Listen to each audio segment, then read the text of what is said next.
Ooh! Ooh! Vlog time!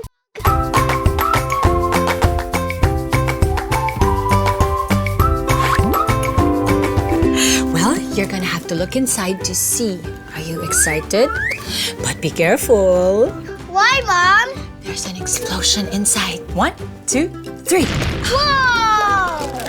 It's a chicken bacon explosion. Hi moms, are you ready to make another recipe for your kids? This is the Lady's Choice Chicken Bacon Explosion. Here are the ingredients for easy reference. First, we toast the bread. Once toasted, we're going to put the Lady's Choice chicken spread. Okay, here, get the spoon. We're gonna put on both slices of the bread.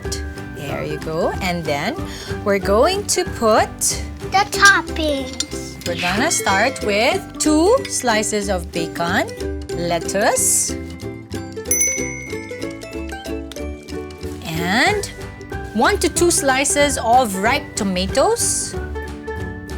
And we're going to put the 2 slices together. And we are done.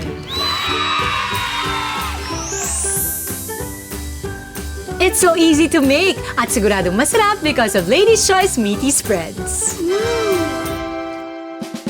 Like, share, and subscribe.